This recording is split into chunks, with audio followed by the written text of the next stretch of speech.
Assalamualaikum warahmatullahi wabarakatuh. Alhamdulillahirobbilalamin wa syukurillah wa limatillah la khala wala quwata illa billahil aliyil azim. Insyaallah hari ini hari apa? Hari libur ya? Hari libur. Insyaallah ayah akan melanjutkan lagi cerita buku Agim tentang membahas bagaimana Asmaul Husna atau 99 nama Allah. Oke. Ini mana nih Mbak nih? Oh Mbak ini. Dedek mana? Dedek Mbak ayo panggil Dedek. 3 2 1. Dedek Umar. Ayo Dedek Umar. Dedek Umar 1 2 3. Hop. Oh, wow. Wah, luar biasa. Alhamdulillah. Ya. Yuk. Ayo kita doa dulu sebelum bobo. Bismillahirrahmanirrahim. Mama lupa. Itu mau jalan-jalan. Yuk. Bismikallahumma ahyana wa bismika amut. Alhamdulillah bisrohli sadri wa yassirli amri wahlul 'uqdatam min lisani yafqahul qawli. Rabbi zidni ilman warzuqni fahma. Alhamdulillah. Udah siap? Ayo bercerita. Dede ayo. Udah siap belum? Ya kalau belum ayah ini. Oke. Insyaallah hari ini ayah akan membahas, kemarin kita membahas Al-Mukmin. Insyaallah hari ini ayah akan membahas bagaimana Asmaul Husna yaitu Al-Muhaimin. Kayak namanya siapa? Caimin ya, salah satu pasangan dari Amin, Anies Baswedan dan Muhaimin. Al-Muhaimin ini artinya adalah Allah yang maha memelihara dan maha melindungi. Nanti kalau Caimin gimana? Apa-apa, kan namanya bagus. Tiada ayat paling agung dalam Al-Quran selain ayat kursi. Surah Al-Baqarah ayat 255 ayat kursi. Dalam ayat ini asma Allah dan kata yang merujuk padanya disebut 17 kali. Sifat-sifat Allah yang dikemukakan pun disusun sedemikian rupa sehingga menampik setiap bisikan negatif yang meragukan pemeliharaan dan perlindungannya. Kata demi katanya seakan menghapus keraguan akan keterbatasan perlindungan Allah Ta'ala. Asmi Al-Misbah 548. Itu apa? Itu buku. Pada saat berkecamuknya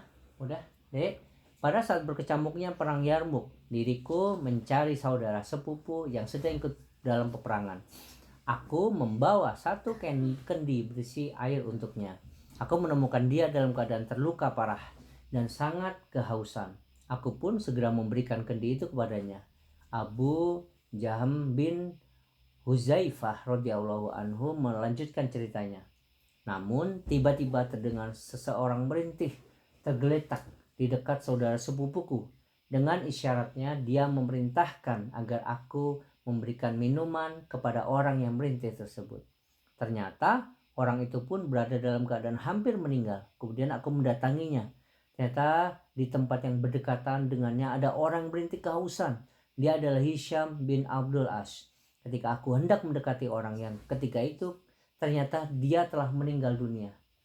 Akhirnya aku membawa kendi itu kepada Hisham.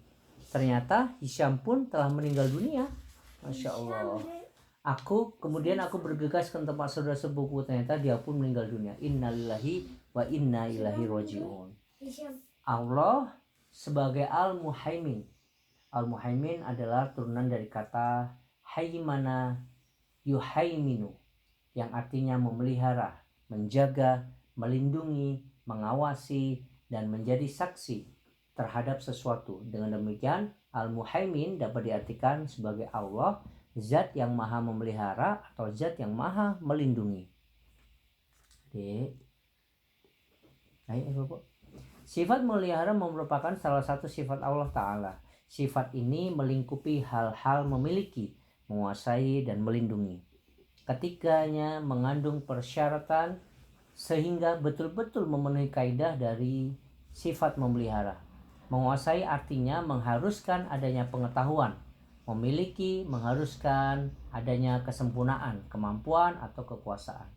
Adapun melindungi mengharuskan adanya tindakan, keluasaan, pengetahuan, optimalnya kemampuan dan kekuatan tindakan.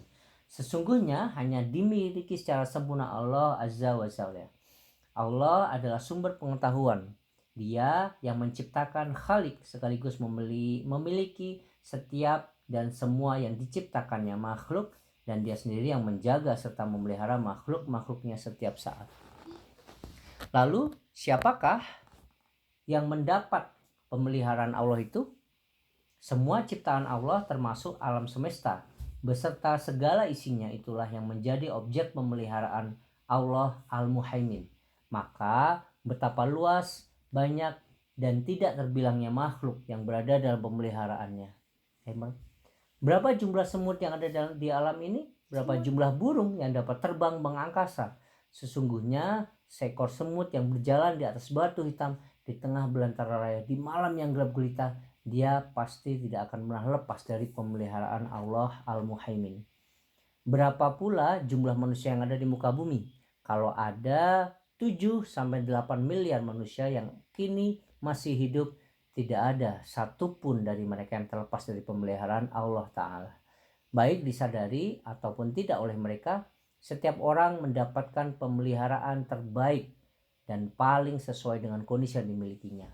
Mulai dari makanannya, minumannya, bernafasnya, bicaranya, mengedipnya, dan segala sesuai yang terdapat dalam dirinya. Proses pengaturan dan pemeliharaan yang dirancang oleh Allah Ta'ala di dalam tubuh manusia misalnya tidak pernah berhenti walaupun hanya sedetik. Dalam waktu 24 jam tubuh seorang manusia dewasa dengan bobot tubuh rata-rata memiliki sejumlah kesibukan antara lain jantung berdenyut 103.689 kali dan memompa darah sebanyak 2.400 galon, lebih dari 10.000 liter. Dan darah menempuh perjalanan sepanjang 168 juta mil, bernafas sebanyak 23.040 kali. Kok dilepas dong, nanti kalau ini gimana? Menghirup udara sebanyak 483 meter kubik. Setiap kali bernafas, oksigen kubik itu ukuran udara. Setiap kali bernafas, oksigen akan membanjiri sekitar 300 juta ruang kecil alveolus di paru seluas 180 meter persegi. Menelan 1,5 kg, mengkonsumsi 3,5 liter cairan, berkata-kata sebanyak 25.000 kata sehari termasuk kata-kata yang tidak perlu diucapkan, menggerakkan 750 otot, rambut memanjang 0,094353 cm, kuku bertumbuh 0,00012 cm. Ada 100 miliar sel otak yang siap bekerja selama 24 jam. Dikutip dari Cara Sehat Hidup Islami Tauhid Nur Asal. Ayo bubuk, saya belum bubuk. Belum bubuk. Fakta-fakta ini menunjukkan betapa hebat dan terperincinya pemeliharaan yang dilakukan Allah Ta'ala kepada segenap makhluknya. Hal ini memperlihatkan pula sebuah kenyataan bahwa Dia menciptakan segala sesuatu tidaklah dengan sia-sia. Dia mempunyai kehendak terhadap semua makhluknya sehingga Dia tidak akan pernah luput dalam menjaga, melindungi, dan memelihara mereka. Bagaimana tidak luput sedangkan Dia menyaksikan segala sesuatu secara menyeluruh, baik bagian luar maupun dalam, yang tampak maupun yang sembunyi.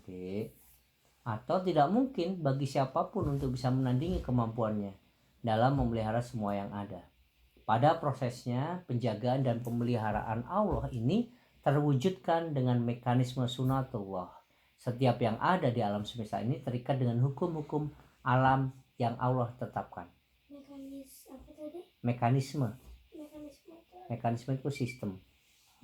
Ya, misal cumi-cumi dibekali dengan tinta untuk melindungi diri dari serangan musuh. Ular dijaga dengan memiliki bisa atau lilitannya sangat kuat. Kura-kura dilindungi Allah dengan batok yang menyelubunginya. Batok itu kayak kelapa, itu ada batoknya yang keras. Ya, betul.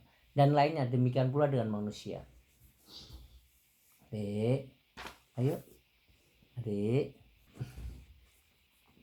Spirit Al-Muhaimin menjaga dan memelihara nikmat dari Allah.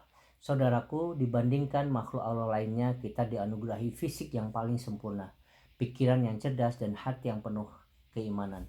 Ketiganya adalah kekuatan luar biasa yang Allah karuniakan kepada kita. Sesungguhnya kekuatan iman adalah pemeliharaan terbesar yang Allah karuniakan. Dengan karunia iman, kita akan terpelihara dunia dan akhirat. Maka jika kita ingin melihat orang yang benar-benar dipelihara, dilindungi serta dibimbing Allah, caranya sangat mudah. Lihatlah apakah dia punya iman atau tidak. Sehebat dan secerdas apapun manusia, kalau tidak punya iman, tidak ada jaminan dia selamat dunia akhirat. Oleh karena itu, ada amanah perawatan yang dibebankan Allah Ta'ala kepada kita.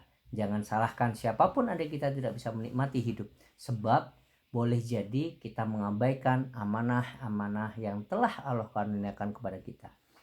Apa yang harus kita rawat atau kita pelihara sebagai wujud peneladanan kita terhadap asma Allah Al-Muhaimin? Pertama, tubuh kita. Jika ingin memiliki tubuh yang sehat dan kuat, sehingga tidak mudah sakit, kita harus memiliki ilmu untuk merawat tubuh. Dengan memiliki keilmuan, kita bisa lebih tepat dalam memperlakukan tubuh, diantaranya dengan olahraga yang teratur, makanan yang halal dan baik, istirahat yang cukup, menjaga kebersihan tubuh, manajemen stres yang baik, dan sebagainya. Kedua, pikiran kita. Apabila kita kurang serius menuntut ilmu, biasanya otak jadi kurang berkembang dan tumpul. Akibatnya kita akan didominasi kebodohan, kemarahan, serta tidak terkendalinya perilaku. Oleh karena itu, wajib bagi kita untuk merawat dan mempercantik akal dengan ilmu yang bermanfaat. Kita harus memiliki prinsip tiada hari tanpa bertambahnya ilmu dan pengalaman. Dan ketiga, iman kita. Kadar iman itu turun naik, kadang di atas, kadang juga di bawah. Maka syarat pertama merawat iman adalah ilmu. Jika iman itu tanaman, ilmu adalah pupuknya. Syarat kedua adalah memilih lingkungan pergaulan yang baik. Syarat ketiga, rawat iman dengan memperbanyak amal dari ilmu yang kita miliki. Setiap dapat ilmu, amalkan. Karena setiap mengamalkan suatu ilmu, Allah akan memberi kita ilmu yang baru, insya Allah. Spirit Al-Muhaimin melindungi dan menolong orang lain. Allah Azza wa Jalla menciptakan manusia dari unsur tanah yang hina. Dia kemudian menghembuskan ruhnya sehingga jadilah manusia sebagai makhluk dua dimensi. Fisik manusia mewakili penciptaannya dari unsur tanah, sedangkan aspek ruhaninya mewakili tiupan ruh ilahi. Aspek terakhir inilah yang mengangkat derajat manusia ke tempat terpuji, karena dia memiliki potensi berbuat baik sesuai sifat-sifat Allah. Salah satunya adalah meneladani Allah sebagai Al-Muhaimin dalam kapasitasnya sebagai manusia. Sifat memeliharanya pada makhluk adalah manakala dia mengerahkan potensi pada dirinya untuk istiqomah mempertahankan nilai-nilai keimanan dalam hatinya, serta menata hati sehingga tidak terjadi fluktuasi antara iman dan kefasikan. Namun hal ini hanya akan tumbuh dalam diri orang-orang yang dipancari cahaya pelindungan Allah Ta'ala. Mereka mewujud dalam pribadi mulia, pengasih dan penyayang terhadap makhluk Allah lainnya. Tidak mungkin orang-orang yang tidak memiliki sifat kasih dan sayang mampu menjadi pelindung bagi orang-orang lemah atau yang tengah berada dalam kesusahan. Hal ini terjadi berkat pelindungan dan kekuasaan serta buah pelindungan dari Allah Azza wa Jalla. Para sahabat yang dikisahkan Abu Jaham bin Huzaifah dalam kisah di awal, sejatinya adalah sosok-sosok yang mampu menerjemahkan dan meneladani sifat Al-Muhaimin. Mereka mampu menumbuhkan semangat untuk memelihara dan melindungi sesama dari kesusahan. Walau diri mereka sendiri harus menderita, tidak terfikir oleh mereka untuk merugikan sesama. Dalam bahasa agama, perilaku semacam ini disebut ihsan, yaitu mendahulukan kepentingan orang lain di atas kepentingan diri sendiri. Ihsan adalah puncak keimanan seorang muslim. Apabila pelindungan dan pemeliharaan seorang sahabat terhadap sahabat lainnya membuat kita berdecak kagum, apalagi pelindungan pemeliharaan Allah Ta'ala kepada makhluknya, tentu saja lebih luar biasa lagi. Sebagai Al-Muhaimin, Allah Ta'ala tak pernah jemu memelihara dan melindungi makhluknya. Tidak ada satupun makhluk yang dia sia-siakan. Bahkan saat makhluk melupakannya, dia tetap mengawasi dan memenuhi kebutuhannya. Subhanallah. Mutiara kasih. Bagaimana seorang hamba meneladani asma Allah Al-Muhaimin? Salah satu aspeknya tergambar dalam kisah berikut ini. Seorang dokter ahli bedah bergegas menuju rumah sakit. Begitu dihubungi pihak rumah sakit karena seorang pasien dalam kondisi kritis harus segera dioperasi. Begitu sampai, dia mempersiapkan diri, mandi dan bersalin pakaian.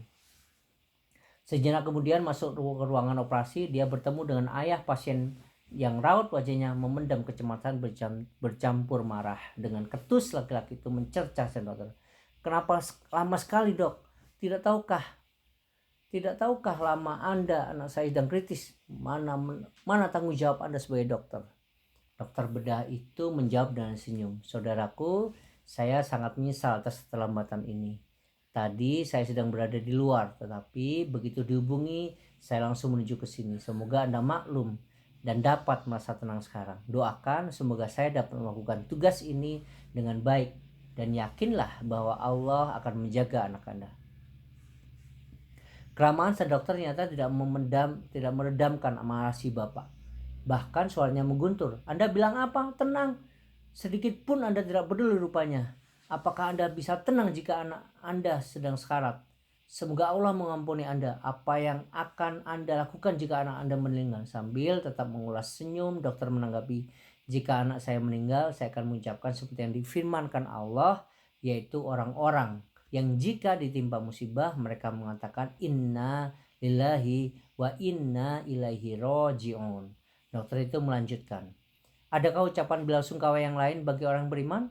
Maaf Pak, dokter tidak dapat memperpanjang usia, tidak juga memendekkannya. Usia di tangan Allah, dan kami akan berusaha sekuat tenaga untuk menyelamatkan putra Anda. Hanya saja kondisi anaknya kelihatan cukup parah. Oleh karena itu, jika terjadi yang kita tidak inginkan, ucapkanlah innalillahi wa inna ilaihi raji'un. Saran saya sebaiknya Anda pergi ke mushola rumah sakit untuk berbanyak sholat dan doa kepada Allah agar dia menyelamatkan anak Anda. Demikian tambahnya. Orang tua pasien menanggapi dengan sinis. Nasihat itu memang mudah, apalagi untuk orang yang tidak punya hubungan dengan Anda. Sang dokter segera berlalu masuk ruangan operasi. Operasi berlangsung beberapa jam. Lalu sang dokter keluar tergesa-gesa dan berkata kepada orang tua pasien, berbahagialah Pak, alhamdulillah operasi berjalan lancar. Anak Anda baik-baik saja. Maaf saya harus segera pergi. Perawat akan menjelaskan kondisi anak Anda lebih rinci. Orang tua pasien tersebut tampak berusaha mengajukan pertanyaan lain, tetapi sang dokter segera beranjak pergi. Selang berapa menit, sang anak keluar dari ruang operasi disertai seorang perawat. Seketika anak itu berkata, ada apa dengan dokter egois itu? Tidak sedikit pun memberi kesempatan kepada saya untuk bertanya tentang kondisi anak saya. Tidak didiknya perawat tersebut menangis terisak-isak dan berkata, kemarin putra beliau meninggal dunia akibat kecelakaan. Ketika kami hubungi, dia sedang bersiap-siap untuk mengebumikan putranya itu. Apa boleh buat, kami tidak punya dokter bedah lain. Maka begitu selesai operasi, dia bergegas pulang untuk melanjutkan pemakaman putranya. Dia telah berbesar hati meninggalkan sejenak segala kesedihannya atas anaknya yang meninggal demi menyelamatkan hidup anak Anda. Ya Allah, rahmatilah hati yang masih terluka tapi tidak bicara. Syekh Mahmud Farhan Al-Buhairi, majalah Kiblat edisi. Masya Allah. Mohonlah kepada Allah Al-Muhaimin keimanan yang pengawasannya membuat kita malu untuk melakukan kemaksiatan. Subhanallah. Selalu berusaha menjaga diri, termasuk lintasan hati, ucapan dan perbuatan, karena tidak ada satupun yang bisa luput dari pengawasan dan pengetahuannya. Berusaha menanamkan perasaan diawasi oleh Allah dimanapun, kapanpun, dan dalam kondisi apapun. Bantulah orang yang kesusahan atau membutuhkan pertolongan dengan apa yang kita bisa. Menjaga diri dari memberikan mudarat kepada orang lain. Menjaga karunia dari Allah dengan sebaik-baiknya, semisal karunia iman, akal, kesehatan, ilmu, harta, dan lainnya. Mutiara doa. Ya Hayyu ya Qayyum birahmatika ya astaghits. Wahai Zat yang maha hidup, maha kekal, lagi terus menerus mengurus makhluknya, dengan rahmatmu aku memohon perlindungan. Rahmat Allah kepadamu sebanding dengan sifat ihsan kebaikan yang ada pada dirimu, maka tambahkanlah kebaikanmu, niscaya akan kau dapati rahmat Allah yang semakin bertambah kepadamu. Bukankah telah terungkap dalam surat Al-A'raf surat ke-7 ayat 56, sesungguhnya rahmat Allah sangat dekat dengan orang-orang yang berbuat baik. Subhanakallahumma wa bihamdika asyhadu an la ilaha illa anta astaghfiruka wa atubu ilaik. Semoga Al-Muhaimin, Allah yang maha memelihara, maha melindungi, semakin menguatkan iman kita bahwa Allah satu-satunya pelindung kita dengan kondisi apapun yang terjadi, baik itu kondisi yang baik ataupun buruk. Yakinlah bahwa Allah maha memberikan, maha melindungi, maha memelihara kita, dan apapun yang terjadi kita ada yang terbaik dengan kita. Alhamdulillahirabbil alamin. Assalamualaikum warahmatullahi wabarakatuh.